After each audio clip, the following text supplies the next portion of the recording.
old scripture, and I'm praying that God will give us a new revelation. If you would, if it is your custom for you to stand on your feet, and you would rest as we honor the written word of the Lord. Mark chapter 5, we're going to lift up verse 1 through 7. Then we're going to skip down to verse 15 for the sake of time. If you have it, say, I got it. If you don't, say, hold up, wait a minute. I'm waiting for you. Amen. I want to make sure everybody's on the bus before we pull off. Amen. Mark chapter 5.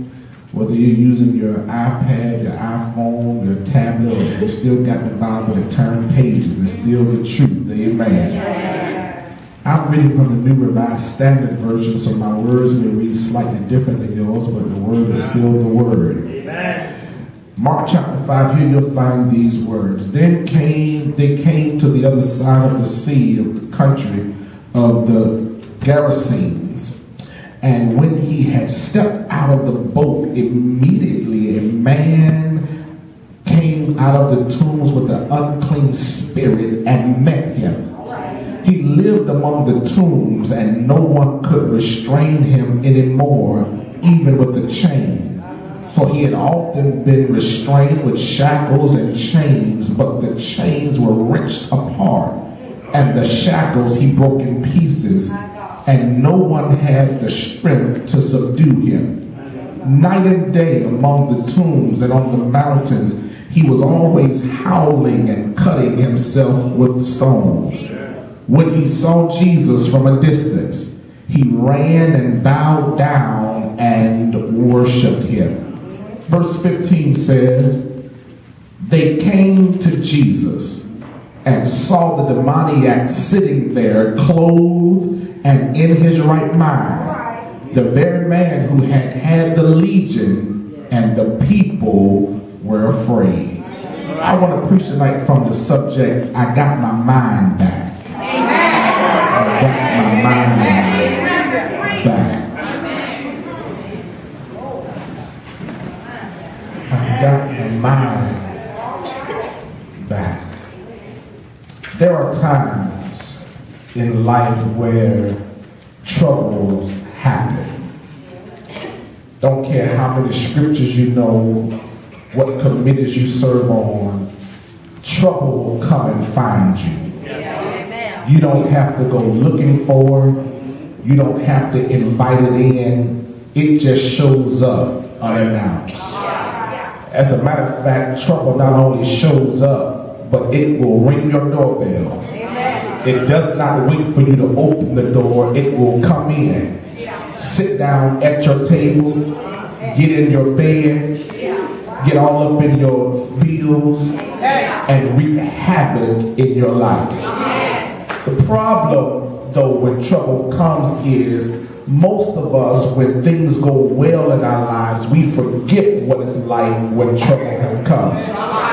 And we become insensitive to those who remain in trouble. I think I need to tell you that while you're in church on this Wednesday night, some of us have either just come out of trouble, either you're in a whole lot of trouble, or don't be too proud tonight because trouble is on the way to your house. I know we're in church, but I think I need to tell you that before you get in your car in the parking lot on tonight, trouble can meet you right in these hollow and scented walls. What do you do, mothers, when you have tried to live the best that you could, and it seems like the closer you get to God, the more trouble shows up? I think I need to tell you that some people will make you believe that because you're going through something that you have made God mad. But I want to suggest on this Wednesday night that sometimes your trouble is a prerequisite for the promise that God has for you. And so it could be if you're not going through anything, you're not headed anywhere. But somebody here tonight can testify that every day I wake up, I have promises, but I think I need to tell you, because you have a promise, it does not exclude you from the process of trouble. I know you can speak in tongues. I know you can shout. I know you give the biggest check, but baby, you can't pay your way out of trouble. You can't speak your way through tongues out of trouble. There's some stuff you just got to buckle up your shoes, square your chest, and just deal with it. The pastor can't pray your way through it. You can't call a prayer line and slap some oil on your head to get over it. You just got to deal with it. And sometimes the more you pray, the more you roll around the sanctuary, the more you read, the worse it gets. What do you do when the more you pray, it seems like comes trouble on top of trouble? The more you speak in tongues, the more hell you have to get. But you ought to thank God that despite how much trouble you have, at least you're making your way. I feel like preaching on this Wednesday. And somebody here tonight can testify that after all the hell I've gone through, after all the trouble I've been doing, my testimony is at least God may not have taken me out of the trouble, but I've become stronger while I'm in it.